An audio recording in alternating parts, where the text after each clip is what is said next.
ఈ స్థాయిలో ఉన్నారు, ఈ 7 years నుంచి ఇండస్ట్రీలో ఉన్నారంటే ఇట్స్ నాట్ ఎ చెక్. ఎందుకంటే యాజ్ ఏ అమ్మాయిగా, యాజ్ ఎ గర్ల్గా ఇంట్లో వాళ్ళు అసలు యాక్సెప్ట్ చేయలేదు. ఎందుకంటే ఈ గ్లామర్ ఫీల్డ్లో ఉన్న అమ్మాయిలను మాత్రం ఆ ఫీల్డ్లోకి ఎంటర్ కావాలంటేనే యాక్సెప్ట్ చేయరు. సో ఎలా ఇక్కడ దాకా వచ్చారు, ఏంటి మీ లైఫ్లో జరిగింది ఏంటి అంటే ఏం చెప్తారు మీరు? Okay, so the fact is నా పేరెంట్స్కి అసలు ఇష్టమే లేదు. They are not agreed with this. So as everyone does, అందరికీ ఏంటంటే బేసిక్లీ పేరెంట్స్ అవ్వు, రిలేటివ్స్ అవ్వు, ఎవరు అవ్వు, వాళ్ళకి స్ట్రగ్లింగ్ స్టోరీ వద్దు, స్ట్రగ్లింగ్ పీరియడ్ వద్దు, వాళ్ళకి సక్సెసే కావాలి. వన్స్ మనీ రాని, ఫేమ్ రాని, నా కూతురు లేదంటే అరే నా రిలేటివ్, నా కజిన్ అని చెప్పుకునేటోళ్ళు కానీ స్ట్రగుల్ అవుతున్నప్పుడు ఎవరు సపోర్ట్ చేయరు. ఇది తెలిసిందే, అది కామన్. ఇది Indian parents psychology, Indian parents society ఎలా ఉంది అని అంటే వాళ్ళకి వాళ్ళ పిల్లల హ్యాపీనెస్ వద్దు. వాళ్ళ పిల్లలు ఏదైనా చేయని, లెటెస్ట్ టేక్ ఈ యాక్టింగ్ అనే కాదు, కొంతమంది మ్యూజిక్లో ఉంటారు, కొంతమంది యాక్టింగ్, కొంతమంది ఫ్రీలాన్సింగ్లో ఉంటారు. ఇవేవి వాళ్ళు సపోర్ట్ చేయరు. స్పోర్ట్స్లో ఉన్నా సరే ఏది సపోర్ట్ చేయరు. వాళ్ళకి ఏంటంటే ఒక కార్పొరేట్ జాబ్ కావాలి, 9 to 6 కష్టపడు. వాళ్ళు వీళ్ళ ఇష్టాలు కన్నా వాళ్ళకి ఏం మ్యాటర్ అంటే సొసైటీ మ్యాటర్స్. సొసైటీ ఏమంటుంది, సొసైటీ ఏం మాట్లాడుతుంది. ఇప్పుడు ఒకవేళ ఇది బ్యాడ్ నేమ్ వచ్చేస్తే దీనికి పెళ్ళవ్వదేమో, పెళ్ళైన వాళ్ళ పేరెంట్స్ ఏమనుకుంటారు, ఒప్పుకోరేమో. ఈ సొసైటీలో ఆ సొసైటీ అన్న ఒక దారం వీళ్ళకి చుట్టేస్తుంది అనమాట పేరెంట్స్కి. వాళ్ళకి అది అర్థం కాదు. అది వీళ్ళకి సఫోకేట్ చేస్తే వీళ్ళు పిల్లల్ని సఫోకేట్ చేసేస్తారు. ఇది చేయదు, అది చేయదు, ఇది మంచిది కాదు, అది మంచిది కాదు. ఓకే, నువ్వు ఎంతవరకు సపోర్ట్ చేస్తున్నావు? పేరెంట్స్ ఉన్నారు అని అంటే అవతలాడు ఒక స్టెప్ వేయడానికి భయపడతాడు ఎవరైనా సరే. అది ఒక అబ్బాయి ప్రపోజ్ చేయడానికైనా అవ్వు, ఈ గ్లామర్ ఇండస్ట్రీ అవ్వు, ఎవడైనా సరే ఒకటి అప్రోచ్ అవ్వాలి. ఏమున్నా మా మమ్మీతో మాట్లాడండి, ఏమున్నా మా డాడీతో మాట్లాడండి అంటే ఇది నాతో మాట్లాడినంత ఇంటెన్స్గా మాట్లాడతాడా నా పేరెంట్స్? ఖచ్చితంగా మాట్లాడరు. సో ఆబ్వియస్లీ నా పేరెంట్స్ వాళ్ళకి అదొక భయం, ఈ ఇండస్ట్రీ అంటే అదొక భయం. ఆ భయంలోని వాళ్ళు నన్ను భయపెట్టేసి బ్లాక్మెయిల్ చేసేసి ఇలానే చేస్తారు. కానీ అరే గ్రో అవుతుంది కదా, తనకి ఇష్టం చేస్తుంది కదా, తన లిమిట్స్ తనకు తెలుసు అని ట్రస్ట్ చేయరు, ఎవరు ట్రస్ట్ చేయరు. సో నా పేరెంట్స్ కూడా ట్రస్ట్ చేయరు. మాటల్లో అంటారు ఐ ట్రస్ట్ యూ బేటా, ఐ ట్రస్ట్ యూ నాన్న అని. But when it comes to reality obviously you don't trust. That's the reason you are not allowing me. ఇప్పుడు నువ్వు బండి తీసుకొని వెళ్ళొద్దు, నువ్వు తిన్నగెళ్ళినా సరే వాడు గుద్దుతాడు అని అంటే ఇప్పుడు ఇది కూడా అలానే అంటారు అనమాట. ఇదే సేమ్ ఎగ్జాంపుల్. నువ్వు తిన్నగా ఉన్నా మమ్మీ నేను ఇవ్వను కదా ఛాన్స్, గుద్దడానికి ఛాన్స్ నేను ఇవ్వను, నేను ప్రికాషన్స్ తీసుకుంటా, జాగ్రత్తగా ఉన్న వాడు వచ్చి గుద్దుతాడని చెప్పి అంటారు. మా మమ్మీ అదే అంటారు. నువ్వెంత తిన్నగున్నా సరే పక్కనోడు తిన్నగున్నాడు, వాడు ఏదో ఒకటి గెలుగుతాడు, నేను ఛాన్స్ ఇవ్వాలి కదా. ఫస్ట్ ఆఫ్ ఆల్ ఒక అబ్బాయి నాకు ప్రపోజ్ చేయడానికి నేను ఛాన్స్ ఇవ్వను బేసిక్లీ. అలాంటిది నా కెరియర్, ఇది ఇట్స్ మై డ్రీమ్. నా డ్రీమ్ దాంట్లో నేను ఇంకా ఫోకస్డ్ ఉంటాను, ఎంత జాగ్రత్తలు నేను తీసుకొని ఉంటాను, నేను ఎంత తీసుకుంటాను అది వాళ్ళకి అనవసరం. బేసిక్లీ చాలా పేరెంట్స్ ఇదే చేస్తారు. చిన్నప్పటి నుంచి ట్రామటైజ్ కూడా చేసేస్తారు చాలామంది తెలియకుండానే. ఐ మీన్ ఇది అంటే I was a very good dancer చిన్నప్పటి నుంచి. ఈ కాంపిటీషన్కి వెళ్ళదు, ఆ కాంపిటీషన్ వెళ్ళదు, అవుట్ ఆఫ్ సిటీ పంపించేవాళ్ళు కాదు, నేను ఎందులో సెలెక్ట్ అయినా సరే అలా కట్టేసేవారు అనమాట స్కూలింగ్ టైంలో. అండ్ దెన్ నేను కొంచెం పెద్ద అయ్యాక I have realised even I can act. ఇప్పుడు ఇది కూడా నన్ను చంపేసుకుంటే వీళ్ళన్నీ కంట్రోలింగ్ చేస్తారు ఆబ్వియస్గా, వాళ్ళకి నచ్చినట్టు ఉండాలి. ఈ పేరెంట్స్ ఏమనుకుంటారు తెలుసా, మా పిల్లలు మా కంట్రోల్లో ఉండాలి, మాకు నచ్చినట్టు చేయాలి. వాళ్ళ లైఫ్ కూడా మీరే బతికేస్తే వాళ్ళకి దేవుడు ఒక లైఫ్ ఎందుకు ఇచ్చాడు? వాళ్ళ లైఫ్ కూడా మీకు ఇచ్చి మీకు డ్యూయల్ లైఫ్ ఇచ్చేస్తాడు కదా. వాళ్ళకి ఓకే, పేరెంట్స్కి ఒక భయం ఉంటుంది, ఏంటి తప్పుడు తోలో వెళ్ళకూడదు, వాళ్ళ లైఫ్ నాశనం అయిపోతుంది అని వాళ్ళకి భయం ఉండాలి. అది 100% కరెక్ట్, మీకు ఉండాలి భయం. బట్ ఆ భయాన్ని ఎప్పుడు ఓవర్కమ్ చేయాలంటే వాళ్ళకి ఒక ఏజ్ వచ్చాక, వాళ్ళకి ఒక మెచ్యూరిటీ వచ్చాక వాళ్ళకి తెలుసు ఏం చేయాలో ఏం చేయకూడదు. మీరు సపోర్ట్ ఇవ్వండి, తప్పు చేస్తే తప్పు చేస్తున్నావు అని చెప్పండి. బట్ ఫస్ట్ ఆఫ్ ఆల్ నేను సపోర్టే చేయను, నువ్వు పైకి ఎదుగుతున్నా నేను పట్టుకొని కిందకి లాగుతాను అంటే పేరెంట్స్కి రిలేటివ్స్కి డిఫరెన్స్ ఏముంది? ప్రతి రిలేటివ్స్ చేసేది అదే. నువ్వు ఏం చేసినా సరే వాళ్ళు కింద పట్టుకొని లాగుతారు. నువ్వు 9 to 5 జాబ్ చేయవు, కింద పట్టుకొని లాగుతారు. ఎగ్జాక్ట్లీ, రిలేటివ్స్ ఉన్నదే అందుకు చూడలేరు. సో పేరెంట్స్ కూడా అదే చేస్తే మీరు పేరెంట్స్ ఎందుకు అయ్యారు?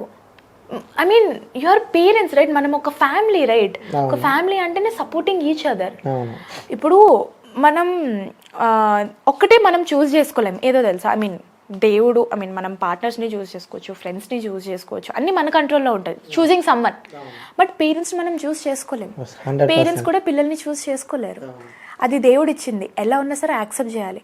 లెటెస్ట్ టేక్ నా పేరెంట్స్లో నాకు ఏదైనా నచ్చలేదు అనుకో, నేను చెప్పగలనా నాకు ఇది నచ్చట్లేదు మీరు మార్చుకోండి, లేదంటే మీరు నా పేరెంట్సే కాదు, చెప్పలేం. అలాంటప్పుడు పేరెంట్స్ ఎందుకు అంత కంట్రోలింగ్లో ఉంటారు? ఇప్పుడు లేటెస్ట్ డే పిల్లలు ఒకటి చేస్తున్నారు, నచ్చట్లేదు, నువ్వు నా పిల్ల కాదు, నాకు ఇది నచ్చట్లేదు మార్చుకో అని పేరెంటింగ్ ఎందుకు అంత కమాండింగ్ ఉంటుంది, అది అర్థం కాదు బేసిక్గా నాకు. సో యా, నా పేరెంట్స్ ఎప్పుడు నాకు సపోర్ట్ చేయలేదు. యా, చేయలేదా? Never never never. ఈ రోజు వరకు నాకు ఏ విషయంలో కూడా సపోర్ట్ చేయలేదు. సి, పేరెంట్స్ ఏమనుకుంటారు తెలుసా, financial support is the biggest support. Okay, I believe it's the strongest support, not biggest support. Strongest support is financial support. But నా పేరెంట్స్ నాకు చిన్నప్పటి నుంచి ఏమి ఇచ్చారు అని అంటే మనీ, దట్స్ ఆల్. డబ్బు. నీకు ఇది కావాలా కొనేసుకో, ఇది కావాలా కొనేసుకో, ఇది తింటావా తినే కొనే. నేను ఒక్కడు అడిగానంటే మా డాడీ 10 తీసుకొచ్చి ఇస్తారు. 10 ఎందుకు, నేను నైట్ తినలేను.